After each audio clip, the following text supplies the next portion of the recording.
Assalamualaikum warahmatullahi wabarakatuh. Anak-anak semua sehat ya? Alhamdulillah, walaupun dalam masa pandemi kita semua diberikan Allah sehat walafiat ya. Mari kita lanjut belajar kita untuk pendidikan agama Islam. Sebelumnya saya absen dulu ya. Coba ketua kelasnya Andi. Temannya ada yang tidak masuk nggak? Oh, semua masuk. Ya sudah, makasih. Alhamdulillah semua ada masuk. Mudah-mudahan semua dapat bisa belajar, bisa ilmu kita dapat bertambah, kita jadi orang yang lebih semua. Sebelumnya kita berdoa dulu ya. Ya. A'udzu billahi minasyaitonir rajim. Bismillahirrahmanirrahim. Raditu billahi rabban wa bil islami dinan wa bi Muhammadin nabiyyan wa rasulan. Rabbi zidni ilma warzuqni fahma. Amin ya rabbal alamin. Ya, mari kita pelajari. Untuk pelajaran hari ini yang kita bahas adalah bab zakat dan sedekah. Anak-anak, tahukah kalian arti bersedekah, manfaat sedekah, kapan waktu terbaik untuk bersedekah? Itu mari kita pelajari. Ya, sedekah kan sampai sudah biasa atau sedekah itu katanya ya. Jadi sedekah itu apa? Kita samakan ya yang kita sedekahkan sehari-hari itu dengan pelajaran pada saat ini. Dulu kita pelajari tentang apa itu sedekah. Sedekah adalah mengamalkan atau menginfakkan harta di jalan Allah. Menginfakkan harta di jalan Allah dengan ikhlas. Ya. Jadi kalau bersedekah ya itu adalah yang kita lakukan kepada orang lain dengan ikhlas, tapi waktunya sedekah itu tidak ditentukan, juga nilainya juga tidak ditentukan. Jadi sewaktu-waktu kita bisa melaksanakan sedekah. Kalau zakat harta tertentu, ada tertentu dong yang dikeluarkan apabila telah mencapai syarat yang diatur sesuai dengan aturan agama. Jadi ini kalau dibilang luasnya, ya lingkupnya adalah lebih luas lingkupnya sedekah. Ya. Kalau sedekah itu waktunya tidak ditentukan, jumlahnya tidak ditentukan, tapi kalau zakat itu harta tertentu yang dikeluarkan bila telah mencapai syarat yang diatur sesuai dengan aturan agama. Ya, paham? Kita lanjut. Ya, nah, keutamaan bersedekah. Satu, orang yang bersedekah dengan ikhlas akan mendapatkan perlindungan dan naungan ars di hari kiamat. Ya, jadi manfaatnya ini banyak ya. Yang dua sebagai obat bagi berbagai penyakit. Oke, yang ketiga Allah akan melipat gandakan pahala orang yang bersedekah. 1, 2, 3 kita bahas ya. Jadi sedekah dapat perlindungan dari Allah. Orang yang sedekah itu disebutkan dalam hadis Nabi karena ada as-shadaqatu lidaf'il bala, untuk ngilangin bala. Jadi tidak ada musibah. Jadi mendapat perlindungan dari Allah sebagai obat orang yang sering sakit, udah sakit, sering ada musibah, itu kalau dianalisa berarti kurangnya sedekah. Karena manfaatnya sedekah ya, itu yang 1, 2, yang nomor 3, Allah akan melipat gandakan pahala orang yang bersedekah. Kita lanjut yang 4, sedekah mereka indikasi kebenaran iman seseorang. Kalau orang itu betul-betul beriman, maka tidak pelit-pelit itu sedekah. Jadi kalau kalian tidak mau sedekah, iman itu bagaimana itu ya? Kemudian yang nomor 5, sebagai penghapus kesalahan. Yang nomor 6, sedekah merupakan pembersih harta dan mensucikan dari kotoran. Ya, jadi kita ambil suatu kesimpulan dari keutamaan sedekah, ini sesuai dengan hadis Nabi, as-shadaqatu lidafil balak. Jadi banyak sekali manfaatnya, ya. Di antaranya sebagai obat, sebagai perlindungan dari Allah Subhanahu wa taala. Itu ada 10 itu. Kemudian kalau kita lanjut tentang itu keutamaan. Sekarang tentang manfaat bersedekah. Manfaatnya untuk apa? Yaitu untuk mensucikan diri, melipat gandakan pahala, menambah imbalan yang berlipat-lipat. Begini, kalau orang yang rezekinya seret, itu kerja kok ndak mau segera berkembang pekerjaannya, kok tetap orang Jawa bilang kok mintit-mintit, kok seret. Itu kalau di sini kita amalkan, ya, untuk mendapatkan imbalan yang berlipat-lipat, ya. Jadi kita sedekah. Kalau kamu ada sedekah, usahamu akan akan lekas gede, gitu ya. Terhindar dari mara bahaya. Tadi saya sebutkan sedekah perisahmil balak, jadi bahaya minggat, gitu katanya. Memberikan ketenangan hati, kita itu senang kalau bisa memberi kepada orang lain sebagai jaminan hari akhir. Jadi kita mengeluarkan sedekah, nanti itu namanya kita nanam. Kalau kita nanam baik, insya Allah nanti di akhirat kita akan panen dengan kebaikan sebagai jaminan hari akhir. Yang 7, terbebas dari siksa kubur. Ya, jadi banyak sedekah, insya Allah banyak orang yang senang kepada kita karena kita tidak pelit, ya, kita terlepas dari siksa kubur, menyembuhkan orang sakit, ya. Karena orang sakit-sakitan, orang mudah kena penyakit, sedekah. Menambah umur, berarti menambah umur dalam artian bisa berarti suatu hal yang baik. Jadi umur itu kalau di bahasa Arab bisa berarti urusan, ya. Jadi urusannya yang baik, kemudian juga usianya juga ditambahkan oleh Allah. Jadi umur di sini kita maknai umur usia saja, ya gini. Jadi menambah umur kita. Kalau kita tidak mau sedekah, mungkin kita akan dipendekkan umurnya oleh Allah. Meninggal dengan tenang. Jadi meninggal dengan tenang, bukannya kita meninggal itu dengan apa ya, sesuatu yang tidak menyenangkan. Jadi karena kita banyak sedekah, insya Allah kita akan meninggal itu dengan tenang. Karena orang itu meninggal itu ada yang bermacam-macam, ya. Ada yang meninggal dengan susah payah, meninggalnya aja tidak enak. Insya Allah kita banyak sedekah, kita meninggal dengan tenang, meninggal dengan husnul khotimah. Sudah, ini antara lain manfaat sedekah. Yuk kita lanjut. Waktu terbaik untuk bersedekah. 1, dalam keadaan sehat.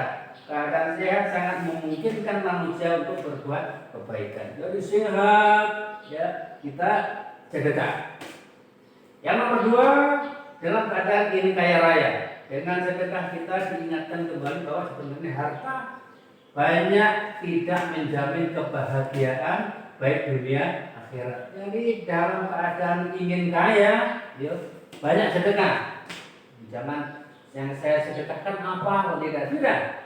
Kamu ada niat saya kaya sedekah, insya Allah kamu rajin sedekah, sedikit-sedikit sedekah, insya Allah kalau kamu ingin kaya akan kaya. 3, dalam keadaan khawatir miskin. Bagi orang yang beriman saat khawatir menjadi miskin, justru itulah waktu untuk bersedekah. Jadi punya duit hanya sedikit, kok untuk sedekah bagaimana nanti untuk ini tidak. Jangan takut. Sudah, apa yang kamu punya, harta, ya, dibelanjakan di jalan Allah. Ada orang yang lebih memerlukan daripada kalian, sedekahkan. Insya Allah akan diganti oleh Allah yang lebih. Tidak dalam menjelang kematian, tidak dalam menjelang kematian, ya. Jadi waktu kita masih sehat, bugar, itu yang terbaik adalah kita untuk melaksanakan sedekah. Yuk, lanjut. Ya, sudah sedekah, ya ada pertanyaan tentang sedekah. Gaya sedekah harusnya tidak ada pertanyaan, ya. Ada? Tidak? Kita lanjut. Sekarang kita bahas tentang zakat. Sekarang kita pelajari tentang zakat. Tahu zakat? Biasanya kalau zakat kamu laksanakan kalau kalian itu waktu menjelang Idul Fitri. Nah, kamu sudah melaksanakan, tapi ini kita pelajari biar kalian lebih paham tentang apa itu zakat.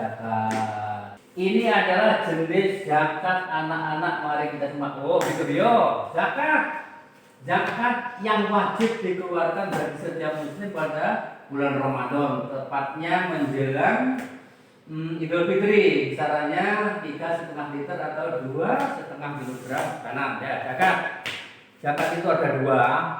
Yang pertama zakat fitrah, yang kedua zakat mal. Kalau zakat fitrah itu hanya setahun sekali, waktunya itu menjelang Idul Fitri. Boleh dilaksanakan pada waktu masuk bulan Ramadan. Mungkin nanti di belakang ada penjelasannya tentang waktunya, gitu ya. Ya, kita lanjut. Itu ada dua. Yang pertama zakat fitrah, yang kedua zakat mal. Zakat fitrah dikelompokkan menjadi 5. Itu satu, waktu mubah itu diperbolehkan. Jadi berlangsung sejak awal hingga akhir Ramadan. Jadi pada awal Ramadan itu kita sudah dibolehkan untuk membayar zakat. Namanya takjil, itu ya, mendahulukan. Tidak apa-apa, itu hukumnya adalah mubah, boleh. Ya, sudah bisa menggugurkan kewajiban zakat. Yang nomor 2, waktu wajib. Dimulai sejak terbenamnya matahari terakhir Ramadan sampai terbitnya fajar 1 Syawal. Jadi mulai dari terbenam matahari pada malam Idul Fitri. Yang ketiga, waktu fadilah utama asing afdol, yaitu setelah sholat subuh sebelum orang Islam berangkat ke masjid untuk sholat Id. Jadi habis sholat subuh sebelum sholat Id itu adalah yang afdol. Tapi kalau itu dilakukan, kira-kira amil zakat itu tidak bisa melaksanakan. Makanya ya kita pilih yang kita bisa sama-sama melaksanakan. Baiknya di awal Ramadan bisa disalurkan, nanti itu bisa laksanakan, kita laksanakan. Yang waktu karohah makruh, yaitu setelah sholat Id kok masih membayar zakat, itu makruh. Makruh itu tidak boleh, gitu ya. Artian makruh itu adalah sengit, ya. Jadi larangan itu ada dua, larangan yang keras, ada larangan yang tidak keras. Makruh itu adalah larangan yang tidak keras. Kalau larangan yang keras yang nomor 5, waktu takrim yang haram, yaitu setelah matahari terbenam pada waktu Idul Fitri, itu tidak boleh, ya. Jadi kalau kita mau bayar zakat, ya sebelumnya kita melaksanakan sholat hari raya Idul Fitri. Nah, kita lanjut sekarang. Anak-anak, ini adalah waktu untuk berzakat mal. Mal itu malun bondo, harta benda. Waktu melaksanakan zakat mal adalah ketika harta kekayaan telah mencapai nisab. Apa itu nisab? Andi? Nisab kadar harta yang harus dikeluarkan zakatnya. Ya, betul. Di mana nisab merupakan batas terendah jumlah harta yang dimiliki, dan haul adalah waktu yang harus dipenuhi dari kepemilikan harta kekayaan. Jadi haulnya sudah ada 1 tahun, waktunya zakat, zakat. Kalau zakat yang zakat pertanian itu adalah setiap panen. Kalau zakat yang lainnya seperti ada punya ternak, barang dagangan, kemudian emas perak itu adalah setiap tahun, ya. Jadi sudah memenuhi 1 tahun kepemilikannya, ada 1 nisab, batas minimal itu harus mengeluarkan zakat. Nah, gitu ya. Nah, sekarang perbedaan zakat fitrah dan zakat mal.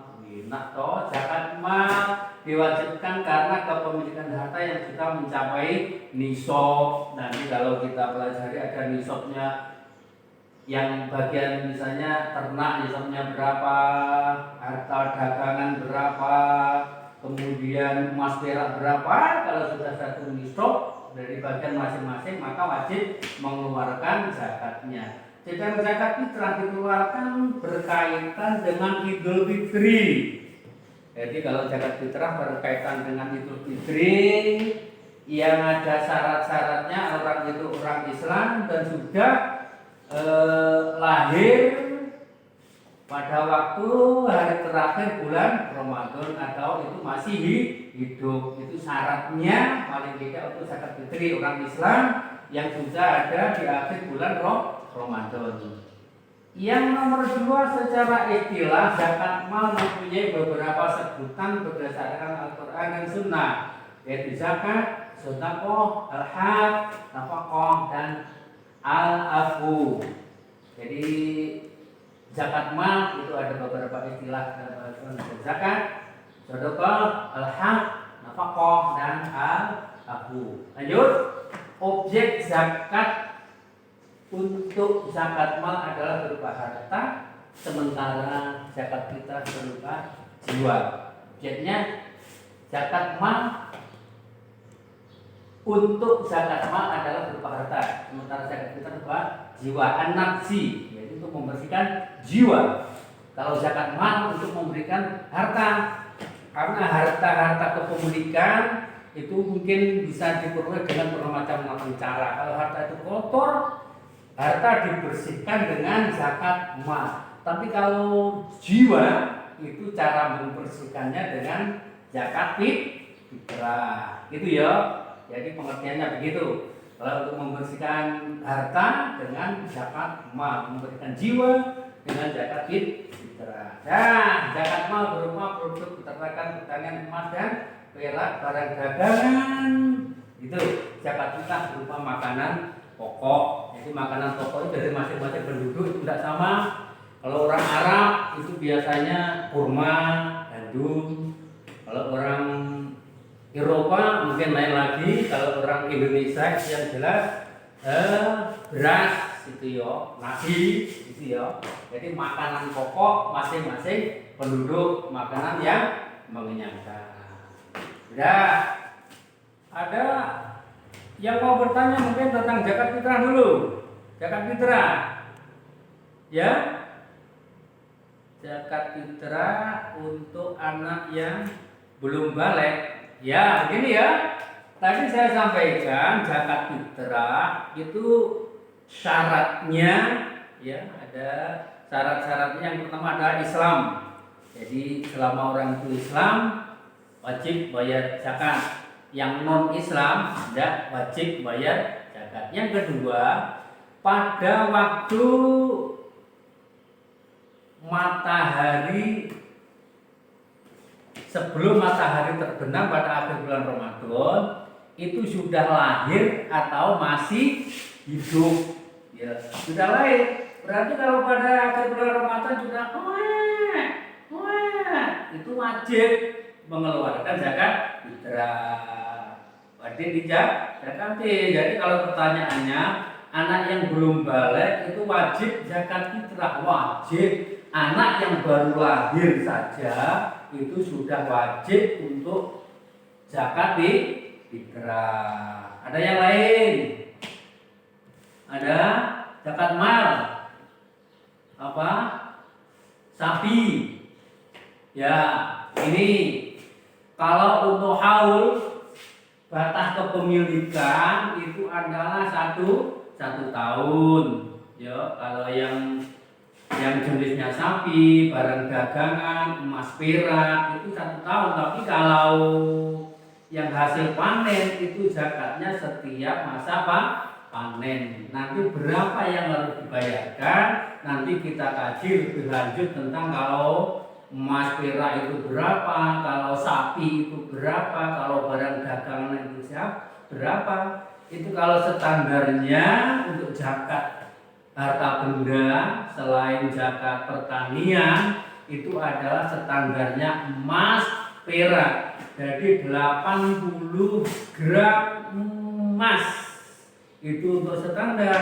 Kalau kita ambil harga, misalnya harga emas itu kalau di Papua sini sekitar 600.000 per gramnya. Kalau kali 8 4 kali 6 kali 8 48. Kemudian yang 5 sekitar 53 juta. Itu untuk standar harta yang lain, misalnya barang dagangan. Punya barang dagangan banyak sekali. Nilainya ada 53 juta atau 55 juta. Itu kalau sudah ada 1 tahun sudah harus dikeluarkan zakatnya yang barang dagangan. Kemudian kalau yang barang dagangan, kemudian emas perak itu kalau yang pertanian setiap panen. Kalau yang binatang ternak itu kita melihat jumlahnya, nanti ada nisabnya. Kita misalnya sapi ada 70 itu baru mengeluarkan zakatnya.